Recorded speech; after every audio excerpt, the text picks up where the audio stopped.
one of the documents that is probably most important in my eyes, and you can tell me if I'm wrong, is just a basic will, right? So what is a will, Brian? What are the pros? What are the cons? Why do I need a will? Let's kind of jump into that. Yeah.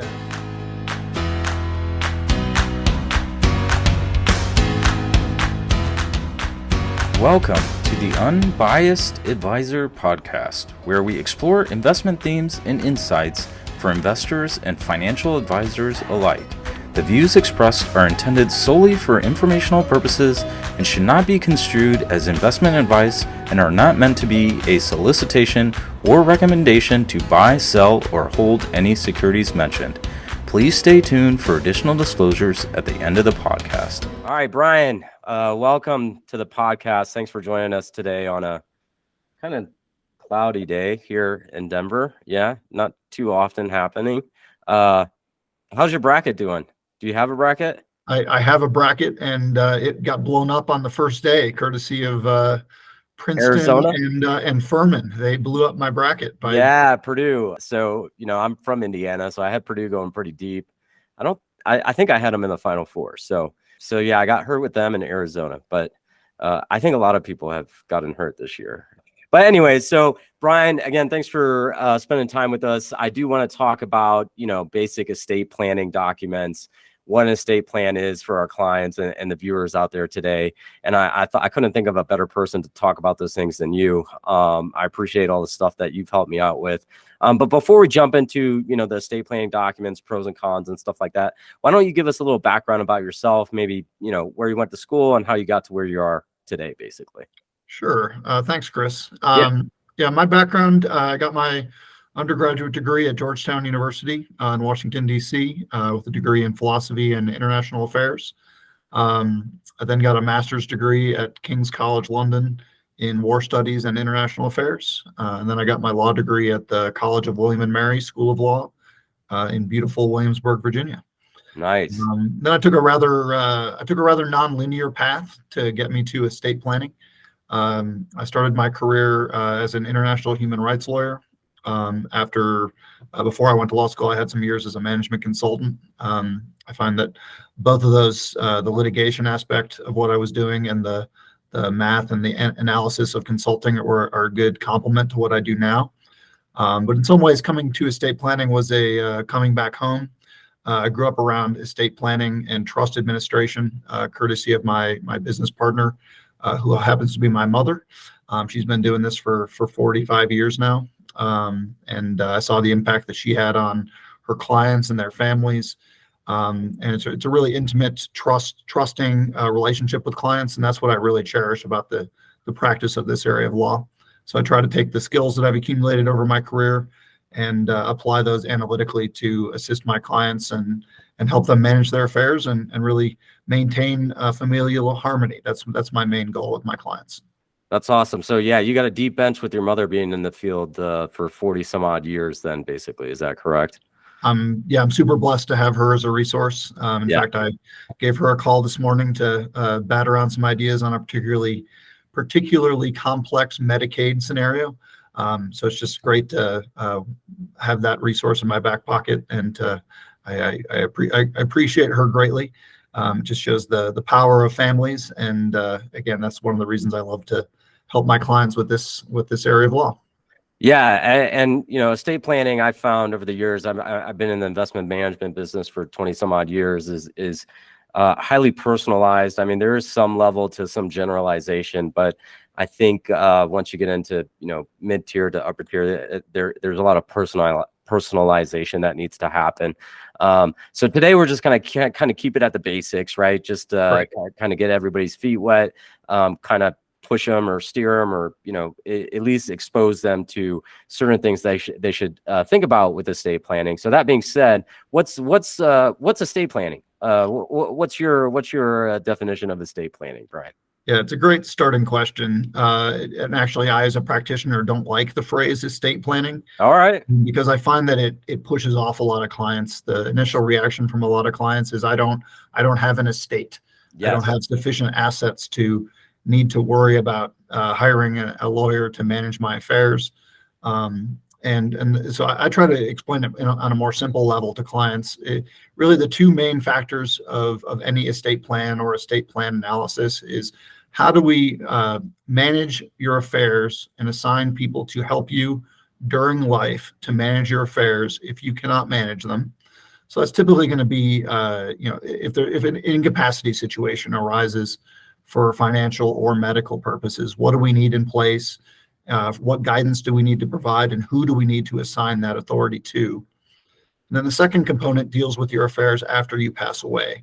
And I think the most succinct way to explain that is it is just the preparation for the legal transfer of assets after you pass away to the people or charities or entities that you would like those things to go to.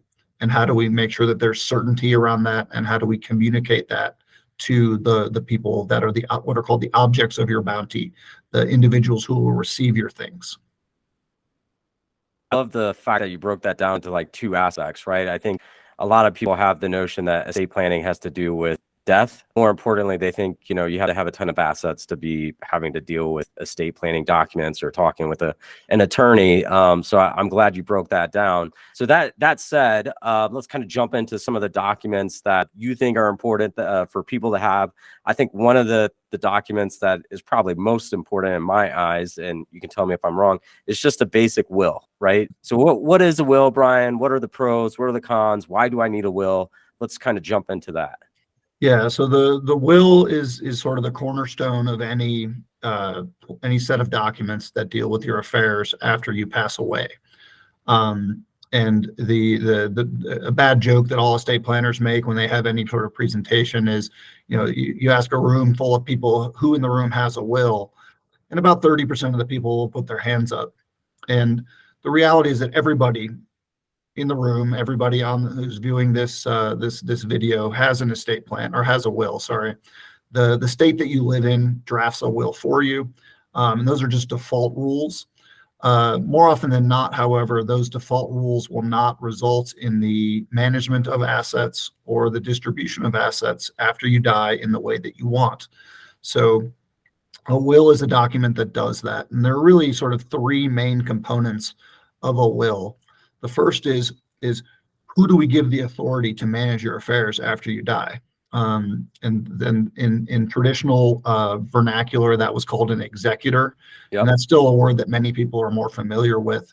And there are still a few states, primarily on the East Coast, that use that as their default terminology. Here in Colorado, where you and I are located currently, we call that a personal representative. So that's what and you name it, usually a succession of personal representatives. So, who's the person that you want to handle it? If they're unable or unwilling or incapacitated and can't do it, or if they just don't have the bandwidth to do it at that time, there's going to be a successor that handles that. The second part of the document is usually relates to people that have minor children. So you're going to name a guardian. It's a guardian of minor children. The will is where you'll name that. So if a parent or both parents pass away, and we want to name somebody who will be responsible for the well-being of that child or children, that's going to be the guardian, and that's also named in the will. Then the third and most common component that people think of when they think of a will is a distribution of assets and the structure by which we do that.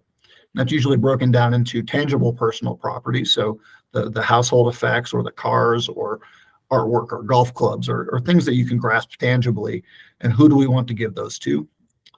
And the second component is going to be your intangible assets, which is usually bank accounts, brokerage accounts, retirement accounts, things like that. How and to whom do we break that down? Is it going to go to your children? Do you want it to go to your children and grandchildren? There's a number of techniques that we can use. But at its most basic level, those are the three things that a will accomplishes. Before I go into sort of the pros and the cons of that, is there any aspects of that you want me to elaborate on, Chris? Yeah, so that's a great pausing point, because one thing I think people also kind of don't realize or don't process or don't think about is a lot of retirement accounts have beneficiaries already attached to them, right? And then if the will says something different, so you had mentioned earlier, how do I want my retirement accounts distributed? Why don't you talk about, let's say I had an ex-wife, I was at an old company, I had my old 401k, my ex-wife is my primary, I get remarried, and I draft another will and I put my new wife or my existing wife on that will, how does that all get kind of meshed out in court then? Yeah, so the difference is all those things you've talked about. So they're generically called beneficiary designations. And that's the term that they're used on brokerage accounts, 401ks, IRAs, Roth IRAs, Keogh accounts, any kind of exempt account like that. For checking accounts, just for vernacular, they're sometimes called a payable on death designation or a transfer on death designation. POD, yep. Yeah. And those are what are called, and this is where we get into a little technical terms, and I'll try to explain it. Those are what are called will substitutes or non-probate transfers. And so if you've named a beneficiary designation, say on an IRA that is held custodially by you, if your client does that, that asset never makes it into the probate estate and is not governed by the will. And so where that ends up being confusing for many clients is that they'll come to an attorney like me and say, I want my assets to go, if I die, I want everything to go to my wife. And if my wife has passed away, I want everything to go 50-50 to my 2 children, for example. Right. You have, say, an ex-spouse or a sibling listed as your beneficiary designation. That's going to frustrate that goal that you've just expressed to me. So one part of the analysis that I, as an estate planner, will be to gather all that information and identify where there are inconsistencies between your beneficiary designations and your distribution under your will. To the point about if you have an ex-spouse or you have things like that are named, yes, that's an area where anytime there's a dissolution of a relationship, one of the first things you're going to want to do is to look at those beneficiary designations. While there are certain circumstances where that'll be changed by default, or the beneficiary designation will be null and void. In situations like retirement accounts, like life insurance is a big one. Yep. If you don't make that change, that will not automatically happen. And there's really very little legal recourse to get that money back if you have not made that change. So it's an excellent question. It's a part of analysis that an estate plan needs to do. And a will does not supersede beneficiary designations. In fact, it's the opposite of that. Yes. Beneficiary designation will supersede your will. That's really what I wanted to get to was, if you have something over on your IRA account, again, my example is my ex-wife, and then I get remarried and create another will and say everything needs to go to my current wife, that whatever's on that previous designation is going to supersede whatever's in that will at that point. And correct. I just want that to be clear, right? Yes, that is 100% correct. Yeah. Yeah, and that's why you want to work with an attorney or an advisor to make sure everything's kind of lining up in a good fashion. So yeah, are there any? So I think the pros are, look, you're going to hand an executor, or you said a personal representative in the state of Colorado, kind of an instruction manual essentially to say, hey, this is how I want the assets distributed. And those assets, though, to your earlier point, are assets that don't already have a beneficiary kind of designation driven liability to it, basically, right? So just stuff that doesn't have beneficiaries on it already, that's what's going to go into probate. Is there any cons to having a will? Like any disadvantage to having a will? The disadvantages are in relation to what your other options are. And so one way to express that is if you have assets and that the individuals to whom you want them to go can be named through a beneficiary designation or other will substitutes, that is going to be a more timely and more cost-effective way to do it than allowing the assets to fall into probate. So by way of example, in your example, if a client of yours is married and they want all of those assets to go to their surviving spouse, the most effective way to do that is going to be, wherever possible, to have beneficiary designations or joint tenancy or payable on death or transfer on death designations on all of your assets. And that way, upon your passing, all they'll have to do is fill out a form, provide a death certificate, and the assets are owned outright by them. And there's no legal process, there's no legal probate process by which those assets have to go through. So the downside is, in almost all of these instances, is going to be cost and time. Yeah. Another in example, which I know we're going to talk about later, is trusts. And yeah, trusts are just a form of non-probate transfer, but they operate in a slightly more complex way than a beneficiary designation. so in theory, you could set everything up with a beneficiary and nothing gets probated. Is essentially is what you're saying, right? Now, Correct. I don't think I've ever seen that happen, set up that way. But I mean, everybody's got other intangible assets as well. You can't necessarily I'm assuming you can't necessarily put a beneficiary on the books I own or something like that, right? So that has to get probated in some form or fashion. But if you took it to the nth degree, you could maybe title everything into somebody else's name, or we're going to talk about trust, but you could have a situation where nothing gets probated, and in that case, you don't need a will, right?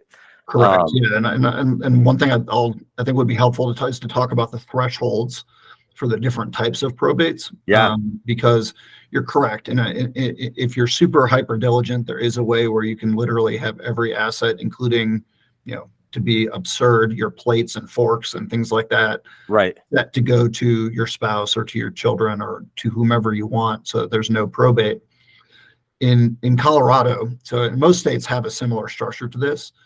And just for your clients, I'm also give a little more perspective. I'm talking from the perspective of an attorney who's licensed in California, Colorado, New York, and Washington, D.C.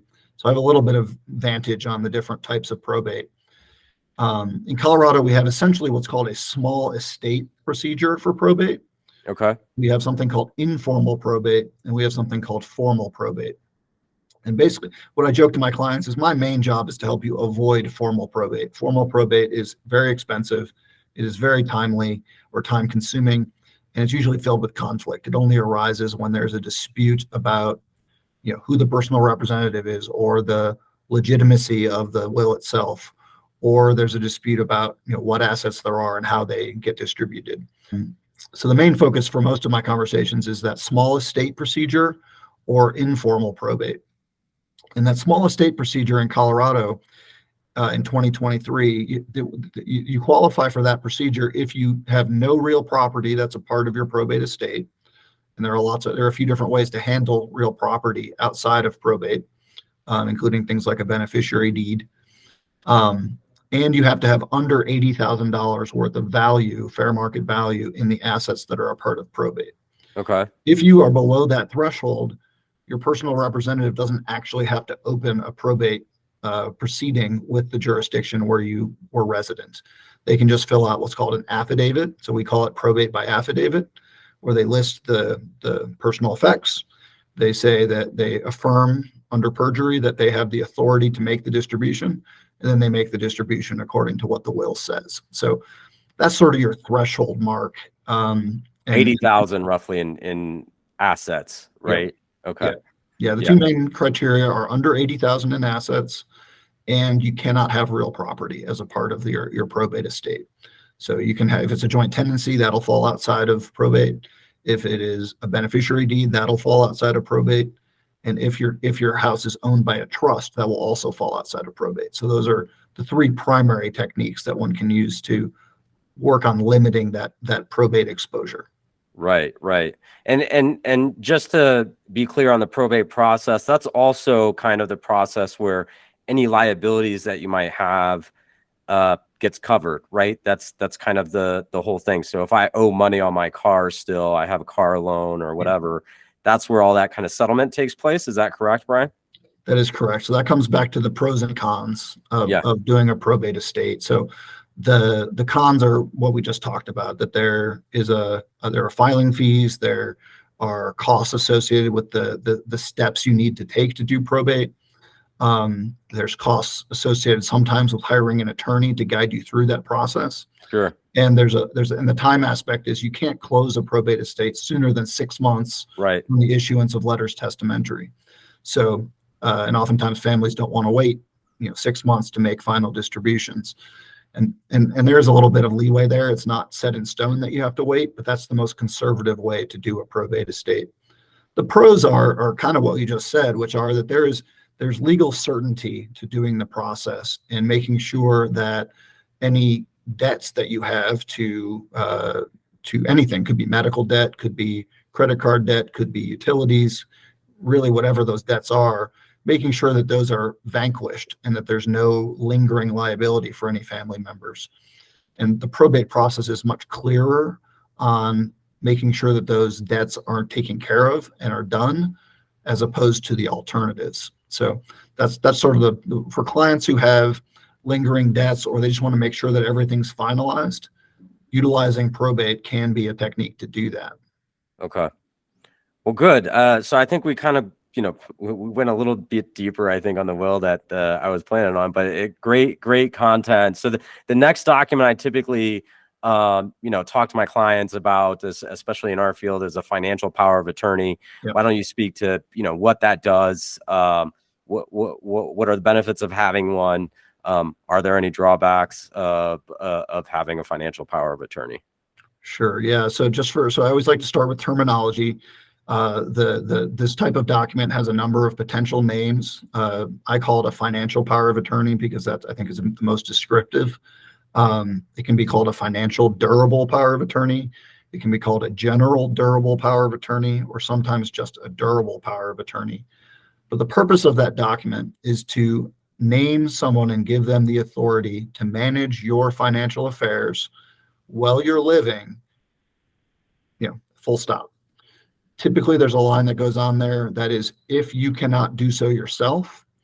And that really comes down to the two flavors of financial powers of attorney. One is called a standing power of attorney, which means it's effective from the second you sign it. Okay. The other is called a springing power of attorney.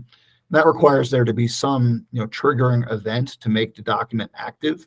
Typically, that's going to be a certification in writing by a medical professional of incapacity. And there are pros and cons to each of those documents, but at its highest level, the main point I like to make for clients is that is the document to allow someone to help you manage your financial affairs while you're alive, if you need the help. And that the reason for that help could be convenience. So for the aging population, if they are unable to drive themselves to a bank, or don't like to do online banking and they want assistance, this gives somebody the authority to be able to do that. Then there's also the necessity side, which is that incapacity side. If you can't understand your finances, or if you're having either a medically induced or accident induced incapacity, that's where that document would particularly be helpful. I think the answer to your question is, I think everybody over the age of 18 should have one of these documents. Which form it is depends on the risks involved and who we're naming. So the main downside of having a financial power of attorney is that you're giving somebody a lot of power. Right. And that's inherently risky. And so if there's any reservations at all that the person to whom we're giving that authority may make a decision that the principal does not want, or that they're going to abscond with money or do something that's an otherwise illegal act, we're going to want that to be a lot more locked down document. And that's where you'll do the springing document to make sure that somebody doesn't have that power until and unless a doctor says, look, you can't do this, and they certify in writing that you can't do it. And that triggers the authority. In situations where people have no reservations, and that's often in the situation where it's a spouse or a sibling or a parent, and really they just can't imagine a scenario where somebody would do something with their assets that they don't want, or that's not for the principal's benefit. That's when we'll do a standing power where the authority is immediate. The main consideration, other than those two things, is there a risk of a delay in the triggering of that authority in the time it takes to get a written certification by a doctor? Doctors have become more unwilling to make that certification in writing, and that creates different challenges. I guess my point of view is usually it's better not to name someone than to name the wrong person. So I tend to be very cautious with this document about naming a person to manage somebody's financial affairs. So what would happen in a situation where I become incapacitated, right? And I don't know, my mortgage has to be paid or something like that, right? and I don't have a financial power of attorney. What is there a way for somebody to get one after the fact? I'm assuming no. But essentially in that case, would it just, go in default? My mortgage would go in default, or, grace period or whatever it is. But I guess, is there any ramification on not getting a financial power of attorney, and things kind of just stack up on me? Is that essentially what happens? So, I mean, yes, and short answer is things will back up. There is a default legal procedure to manage the affairs of an incapacitated person. Okay. The technical term is a protected person. A person needs to be protected, hence the term. The proceeding in Colorado is called a conservatorship proceeding. Okay. So if, for instance, if I were not married and I got incapacitated and I didn't have a financial power of attorney, and say my sibling wanted to come in and help make sure that my mortgage got paid and the bills got paid, the way to do that would be to file what's called an emergency conservatorship proceeding. Okay. And that would give somebody temporary authority to make those payments. And usually that's followed by a full conservatorship proceeding if the incapacity is considered, medium term, long term, or permanent. So there is a procedure in place. The problem with that procedure is it is typically, well, the emergency proceeding is not typically long-winded or expensive, but conservatorship proceedings by their nature are expensive. They take a lot of time. They typically involve a little bit of conflict between the people that might want to have that authority. And so, again, those are things that you would avoid by having the financial power of attorney in place. And it's standard language I've seen powers of attorney that don't have it, but anyone that's drafted by a reputable attorney will have language in there that states that if a conservatorship is needed, the person nominated in the financial power of attorney will be appointed by the court. So it gives order of priority to that person. Right. Speeds Right. up the process. So there's a protective element of it as well. Okay. Yeah. So, I mean, in that case, the conservatorship case you're talking about, you're kind of leaving the decision up to a judge, I'm assuming, as far as who's going to be able to take care of my affairs if I'm incapacitated, right? Yeah. But the overarching theme of a financial power of attorney is you're essentially giving somebody the power to manage your finances or deal with anything that has to deal with your finances in either automatically based on the one document, or some type of triggering event has to happen for the other documents to take place. Okay. So kind of springboarding from there, I think it's probably easy to go into healthcare power of attorney. What is the definition of a healthcare power of attorney, and why would we need one of those? Yeah, so the analog to the financial one is called a healthcare power of attorney, or a medical durable power of attorney. And that's a document where, again, you appoint someone to make medical decisions for you if you cannot make them yourself. Right. And typically that document will include guidelines around the types of care that you do want and the types of care that you don't want. And since you can't usually draft, guidelines for any type of treatment, it tends to be higher level. It tends to be more directional, but it still gives that agent really broad power to make decisions about what kind of treatment you would want, and to tell the doctors that you should get it. So yeah, it is a perfect analog to the financial power of attorney. The difference in dynamic between the two is that with your medical power of attorney, nearly every time you're gonna seek the assistance of an agent, the person who needs the medical treatment is going to be in front of a medical professional. So you don't have a lot of those same concerns that we talked about, where somebody could make a decision without the person's consent. So almost every medical power of attorney is drafted as a standing power, meaning that it's effective from the minute you sign it. Right. But in practice, that person's no doctor I know is going to take the decision of the agent over the principal if the principal has capacity. Right. So an example of this, the example I kind of use is like, you're in a car accident, you're unconscious or whatever, and the doctor has to, I don't know, cut your leg off or something, right? Like, is that where this document would come in? They'd go to my sister or my spouse, whoever's my healthcare power of attorney, and be like, look, these are the pros and cons. I need to either cut off his leg, or, he's going to have a black leg walking around. Do we want to cut off his leg? And that's where this healthcare power of attorney comes into play, Brian? Yeah, I think that's that's a standard example. So if somebody's in a car accident, they're knocked unconscious. They get, the airbag goes off and knocks them out. They get either a concussion and they're woozy, or they're literally knocked out. The way that will typically work is the emergency team will take emergency action to stabilize the person. Right. And then when they're taken to the hospital, they'll ascertain whether or not the person has a medical power of attorney. And if they do, they will contact them. So let's say, again, it's your sister. They'll reach out to your sister, and then they'll seek your sister's guidance on whether there's any treatment that you don't want, whether there's treatment that you do want.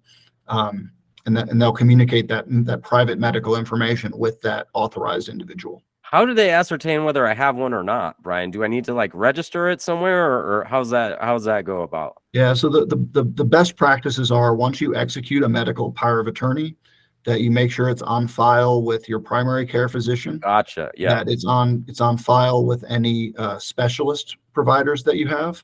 Okay. And this is where there's when you move into elder law practice, which is really just a subset of estate planning. Yeah. That's where you start with getting recommendations to have the documents either on a refrigerator or easily accessible if somebody's having an incapacity in their house, so that an EMT or a doctor can find that document really easily. Okay. But yeah, the best practice is to have it on file in the computer system of the main hospital network that you go to through your primary care physician. I'm curious, is that something that insurance companies can handle as well? I'm not even quite sure. Like, so could I go to the insurance company? You can let your insurance. So, my medical provider is Cigna. Yeah. I have advised Cigna who my power of attorney is, and that way, if somebody makes a claim, they can get that access. They can access that information. Okay, great. All right. So then the next document we typically recommend clients have is known as a living will. What's the living will? Yeah, living will is a very colloquial term, and people are going to be more familiar with that. States are moving away from that terminology. Here in Colorado, we call it an advance directive. All right. Yeah. Or an advance directive for medical surgical treatment. And what that document does is it puts in writing, in black and white, in very clear language for medical professionals, whether you would like life-sustaining treatment or artificial nutrition and hydration in two very specific medical diagnoses. In Colorado, that's a terminal condition or a persistent vegetative state. Again, another easy way to think about this is it's essentially a pull the plug document. It's right. If you have a diagnosis that is indicative of an end of life scenario, and you've made the decision in advance that you don't want extraordinary measures to be taken by the medical provider, that's the document that tells them, no, I don't want that, and either don't give me that treatment or withdraw that treatment if you've started it. And so it takes that decision away from your agent. And sometimes the intent of that is, oftentimes your medical agent is a close family member or friend, and they're going to be emotional and grieving, and they don't want that responsibility, or you don't want them to have that responsibility to make that decision to withdraw that kind of treatment. And so the advance directive steps in and says, I have made this decision in advance. Please do not give me that treatment. And the protections are, you have to have that diagnosis of a terminal condition or a persistent vegetative state. It has to be diagnosed by two medical professionals, and you have to lack the capacity to give guidance to the doctors yourself. Right. So all those things have to be in place for that advance directive to have effect. So in that directive, you're telling the doctor, so you're bypassing the health power of attorney in this case, right? And saying, basically, don't worry about talking to my sister or my spouse or whoever the healthcare power of attorney. This is what I want to happen. Is that correct? Yeah. That's the impact. I mean, in practice, they'll still talk to your spouse or your sibling, but they'll say, we have this legal document that tells us what we need to do, and it removes that discretion from your agent. Yeah. There was a case, I don't know if you remember, but it was called the Terry Schiavo case back in, I think she was in Florida, and this I think the husband, and forgive me if I forget which side was which, but the husband wanted to pull the plug, and then the parents were like, no, we want to keep her in a vegetative state, and maybe in the future something happens and we can bring her back. But anyways, the proceeding was super long. I forget how long it was, but it was on the news because It was this big, like, kind of legal battle, but this is what that's trying to solve, essentially, right? That is the prototypical or talismanic case that has led to practitioners being much more diligent about using the living will or the advance directive, and making sure that the language is enforceable. Because you can very easily end up in a situation where there's a disparity of opinion between a spouse and a set of parents. And you can end up with a long drawn out case, and everybody loses in that scenario. Is at least that's the lawyer's perspective on that. Is it can be solved by clarity, and as long as there's clarity in the person, the principal, the person who's getting the treatment, as long as they are clear about what they want, that will have priority or precedence over the opinions of others. Right. Yeah, I think a very important document, for sure. So we've kind of gone over in the four, I would say, major documents, right? Is there a fifth document that you typically say, hey, we need to have this document as well, along with these other documents? So those are all the basic ones that I think every estate planning attorney would do. The additional medical documents that I consider for clients there's really two more that I consider. One is called a dementia directive. Okay. One is called a medical orders for scope of treatment. The dementia directive, I've actually moved to the point where I do that for almost every client. It's a very easy document to execute, and it solves a loophole between the medical power of attorney and the advanced directive with regards to Alzheimer's or advanced dementia. And usually it has to do with hand feeding. So the scenario that usually arises is somebody has an advanced demented state or advanced Alzheimer's, but they do not meet the definition of a terminal condition or a persistent vegetative state. And so they'll be in a memory care facility, and the policies and procedures of the facility will require the staff to hand feed the individual, but the individual may not want that because they can be kept alive even though they have no material brain activity for a year or 2 years at a cost of $15,000 a month, which can eviscerate somebody's savings and the inheritance that they would leave for their family. And so this document says clearly in advance, if I'm in an advanced demented state or if I have advanced Alzheimer's, I do not want to be hand-fed. I want hospice care or palliative care. I want to be allowed to perish naturally, but don't keep me alive through hand feeding. So that's a document that I do as almost a basic practice now. The most form or medical orders for scope of treatment is a document that's usually done in two scenarios. It's usually done for elderly population, so anybody who's over the age of 70 who has some sort of acute or chronic medical issues, or you do it for clients who have terminal conditions who are younger, but sorry, I misspoke a little bit there, where they have a good example is a cancer treatment, so a stage 4 or stage 5 cancer diagnosis, but they're not terminal in the sense that death is not expected to be imminent, so you don't qualify for the advanced directive. What that document does is it adds additional guidance to the doctors about what kind of treatment you want or don't want, and it's usually done in accordance with the medical practitioner. So if I have an advanced colorectal cancer and I'm in the hospital and it's metastasized, but I'm not expected to die in a short period of time, I will have an ongoing discourse with my medical practitioner, and I'll fill out this most form, which will say under what circumstances do I want CPR, under what circumstances do I want ventilation, are there any other types of treatment that I don't want? It gets very granular into the types of medical care that you do and don't want, and takes all those decisions away from your medical agent. So it's another way to think of it is it's an advanced directive on steroids. It's a much more detailed, much more powerful version of the advanced directive. So does that have to happen after you have the diagnosis? Like I'm assuming, like, otherwise prior to the diagnosis, you would have to go through all these different iterations of things that can happen to you, right? Or no? So the way in which I would handle that, if somebody has either specific medical preferences, or if they have, let's say, a very specific acute or chronic illness, we can add language to the advanced directive beyond the terminal condition and persistent vegetative state to address that specific illness or a specific treatment. So one example would be if somebody is expressed that they do not want long-term ventilation. If they don't want long-term ventilation, we can add that to the advance directive and say, even in scenarios short of a terminal condition or a persistent vegetative state, I do not want long-term ventilation. So that could be longer than 30 days. So you can modify the documents, particularly the advance directive and the medical power of attorney, to fit the specific preferences of clients. In their most basic form, they don't do that, but you can add language that's much more clear and communicates that guidance to the medical practitioners. Okay. All right. So you got those two additional documents. Anything else you kind of generally recommend? Now, I don't want to get into like specific cases or anything like that, but if I'm just like, Joe Schmo walking down the street, these are the documents I should have, obviously at this point.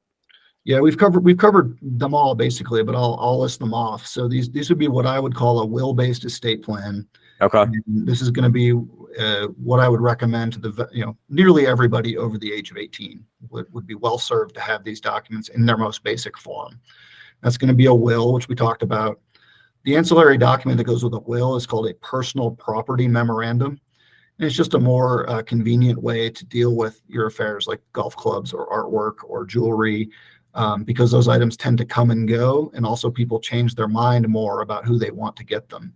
And it's easier to execute than a will. It doesn't require witnesses. It doesn't require notarization. It's incorporated by reference into the will.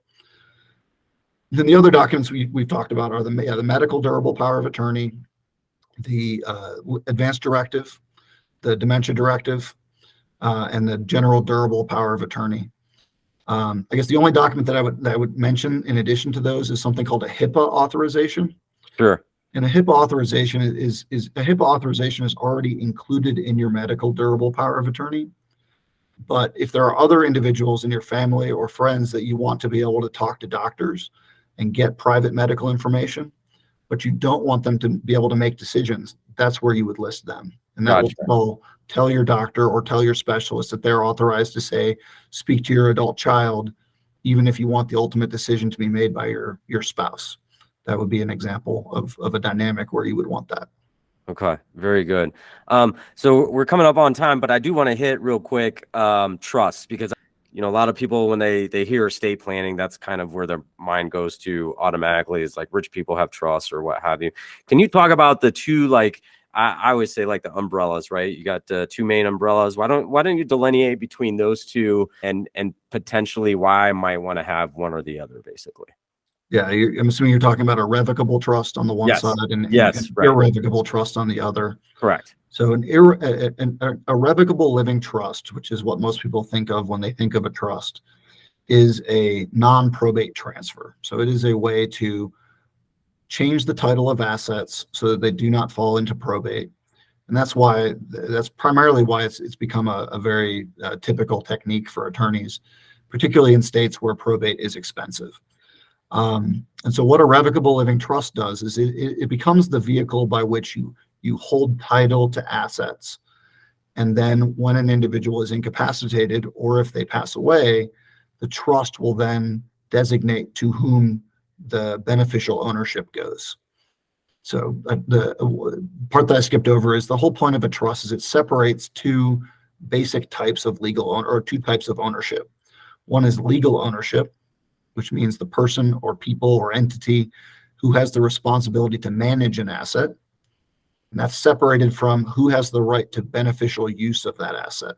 Right. So a way to think of that would be if you have a brokerage account and that brokerage account is owned by a revocable living trust, the trustee has the responsibility to make decisions about how to invest those assets, what is the right risk tolerance to manage those assets with, and then decisions about what amount of interest or principal should go to the beneficial owner.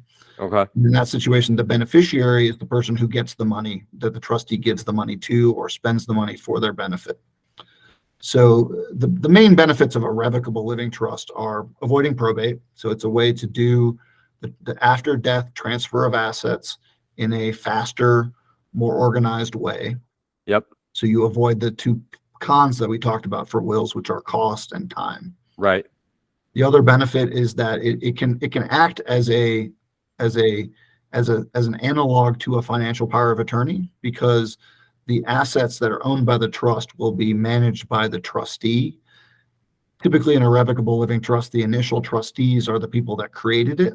Right. The owner of whoever put whatever was in there, basically. Right. So Yeah. let's say we're talking about what's called a joint revocable living trust for a married couple. Okay. If you have a married couple and they retitle the assets into that joint trust, if one of the spouses passes away or becomes incapacitated, the surviving spouse automatically has the ability to manage those assets for both of their benefit. Right. So that's Okay. an example of where it plays in during life in an incapacity situation. Similarly, if one of the spouses dies, the surviving spouse will still be the trustee and will still be the beneficiary. So the assets will stay be managed by them for their benefit. Right. The one thing that a lot of clients come to me and ask about with regards to revocable living trusts that is a misunderstanding is there's not really any asset protection benefits Right. for the creators of a revocable living trust. Because you can always revoke that trust, right? And take whatever asset is in there back out of it, essentially, if you want. Yeah. The two things that make it so there's no asset protection or that revocability. You can terminate the trust, you can move assets in and out at any time. And that's a power that is never relinquished by the people that create it, called the Right. trust makers or the grantor or the settlor. There's lots of different terms, but it's the people that make the trust. Right. The other thing is in a revocable living trust, more often than not, the beneficiaries are the same people that created it while they're living. And Right. so as long as you have an expectation to be able to use and can use your own discretion, that's not going to protect those assets from a creditor.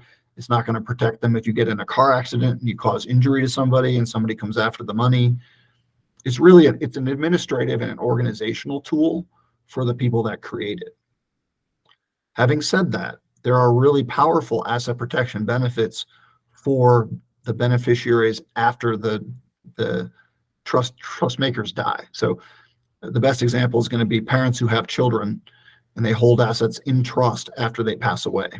Okay. Those assets will be protected for the children to the extent that the children cannot just go and claim money or direct that the trustee give them assets. So if there's any discretion on the trustee, those assets will not be attachable by a debtor for the child. So many people will set up trusts for their minor children, or they'll set them up for in such a way that they'll persist into the adulthood for their children, particularly for that asset protection reason. And again, that could be a car accident. It could be they work in a litigious field. Could also be marital risk. It protects those assets from marital distribution in a divorce. So those are the kinds otherwise, if it wasn't in there, go to probate, and then the creditors or the debtors can come in to try and claim those assets. Then at that point, yeah. Is that so correct? As soon as the beneficiary has unfettered control or outright control of those assets, then they are their own and they can be attached in a liability or creditor scenario. Okay.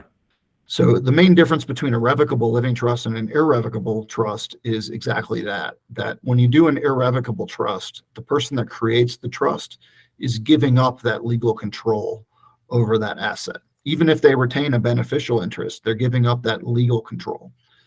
And the scenarios where it makes most sense to do that are going to be supplemental needs situations or special needs scenarios. It could be for taxation purposes. So it doesn't catch very many people these days. Yeah. But if you have assets over the estate tax threshold, which I know we're not going to cover, Yep. if you're a high net worth individual over that threshold, an irrevocable trust can be a wonderful way to shield or mitigate taxation of those assets. A version of that is for life insurance. So if you want to keep your life insurance outside of your taxable estate, you can put that in a form of irrevocable trust. An ILIT, right? Irrevocable life insurance. Exactly. Trust. That's an ILIT. And then the other one that I do actually was way more common than an ILIT right now is something called a Medicaid asset protection trust. Yep. Yep. And that's a way that if you move assets into an irrevocable trust 5 years before somebody needs to apply for Medicaid, as long as that trust is set up properly, those assets will not be countable for Medicaid and will not cause ineligibility. So those are some of the primary reasons you would do an irrevocable one. But again, as you said, under the big tent version of this is the difference is control, Right. whether you have ongoing control or you give up that control. And the trade-off is usually control versus asset protection. The more control you give up, the more asset protection you get. Right. The more control you keep, the less asset protection you have. Right. And I think one of the things I've actually seen this a couple times where a client will draft a revocable trust, but then not go retitle the asset that they want to be attached to that revocable trust. So I think that's one thing that some people just either don't take that extra step, or their attorney or their advisor never like pushed them to, like a house, you'd have to go get the title of the house retitled into the name of the trust, right? Or a car or something like that, right? Yeah, it's called not funding your trust is a more common error in the execution of a plan than professionals like to see. And what I advise clients is when they're talking with an estate planning professional, make sure you ask about what services they provide to assist you in titling or in retitling those assets or in funding your trust. Yeah. Because, it's not that the trust plan will be totally frustrated if you don't, because the analog document to a trust is something called a pour over will. So the assets will still go into probate, but then they'll be poured over or transferred into the trust after you pass away. But you're going to have that additional cost of probate. It's not very efficient time-wise. You're going to want to do that while you're living and be thoughtful about which assets you title in the trust and which ones. Right. And real quick, Brian, can you touch on a testamentary trust? What is that? How does that come into play for individuals and families? Yeah, so a revocable, where we talked about a revocable living trust, which is a trust entity that you create while you're living and you fund with assets while you're living. A testamentary trust, so testamentary in that context is just a very complicated lawyer way of saying something that happens when you die. Right. So it's created in your will. It's a portion of your will that says, I want to hold assets in trust for a beneficiary. But that trust is not created until the administration of your will after you pass away. The scenarios where a testamentary trust make the most sense are where there are not a ton of assets that are available while somebody is living that they want to hold for themselves, but you want to hold those assets in trust for, say, a minor child or a grandchild after you pass away. And it's just a much more economical way to do that. It's really the main reason you would do that through a testamentary trust as opposed to creating a revocable living trust. The main downside to a testamentary trust typically has been what's called supervision. So a revocable living trust or an irrevocable trust that's created and funded while you're living has no court oversight unless there's a problem. So unless somebody is challenging whether the trust is validly made, or they're questioning whether or not somebody is legally the trustee, a court is not going to have any jurisdiction to administer or to oversee the administration of that trust. By contrast, a testamentary trust, because it's created during the probate process, has judicial oversight going forward. The law has gotten a little bit better on that, or a little bit easier. In Colorado, generally those trusts are going to be unsupervised after they're created. Unless there's a problem. So they're much more analogous to a revocable living trust. But in a state like New York, the court's going to have continuing supervision over that, and the trustee is going to have to file an accounting with the judge annually to tell them what the funds that are there, how are the funds being distributed. And so that additional administrative cost typically was a reason not to do a testamentary trust, whereas now it makes a little bit more sense in Colorado to do that kind of trust for certain situations. And again, to reiterate, the main considerations are going to be, it is cheaper to create a testamentary trust, so the legal fees are going to be less, and the cost to set it up is going to be less, and you're typically going to be dealing with lower sums of money. And those are going to be scenarios where a testamentary trust will make more sense. But the issue there is from my understanding, is like all the assets have to be probated first before it goes into the trust. Whereas if I did a revocable trust ahead of time, then those assets bypass probate. So a creditor essentially can't attack those in the revocable trust. But if I just created a testamentary trust, essentially a creditor could come in, take some of the assets, and then whatever's remaining would flow into that testamentary trust. Is that correct? Yeah, I think that's generally correct. The creditor issue will have more to do with it's a debt of the decedent in that scenario, Right. not a debt of the beneficiary. Beneficiaries, right. In either scenario, if it's a revocable living trust and the trust maker was the beneficiary while they were living and they had a debt, the trust is going to be obligated to make recompense for that debt. Okay. The scenario I think you're talking about is if a child who is a would-be beneficiary of that trust, right, gets in a car accident and injures somebody and they get sued, in either scenario of that, those assets should be protected. Depends on the trust language. That's my only hesitation. Gotcha. Okay. They should be protected because you'd want it to be drafted as a discretionary trust. Okay. Very good. Well, that's we could probably go on these trust topics and legalese, I guess you guys call it, for hours and hours, but I don't want to take too much more of your time. I think you've done a great job of kind of level setting the field, where some of the documents that we need to have as just individuals and families walking around. But tell me real quick, Brian, how can people find you if they need your help? Phone number, email, address, or what have you? Give us a little, get a taste of how I can get to you if I need to. Thanks, Chris. Yeah, so my firm is called Frutig Law LLC. My last name is spelled Frutig. My email is Brian, Brian, at frutiglaw.com. And the best phone number to reach me on is 720-772-9193. All of my initial consultations are free. I'd love to educate clients and clients of financial planners who are looking for a little more detail. I guess the last thing I would say is I highly encourage your clients to look at their advisors as a support team. And you're going to want to have a great financial planner like Chris. You're going to want to have an estate planner and a great accountant are going to really have three different important perspectives to make sure that all of the appropriate considerations are in place so that your affairs are managed, you're maximizing your asset and wealth accumulation, and you're protecting that for your next generation. So you don't have a Twitter handle or anything, Brian? You don't hang out on Twitter or Facebook or anything like that? I don't have Twitter. I don't have Instagram for the business. Youngins. Yeah. You got a website? Do you have a website? Yeah. I do have a website. Yeah, it's www.frutiglaw.com. All right. You can learn a little bit more about my background. You can see my love of Cleveland sports and my love of trail running. All right.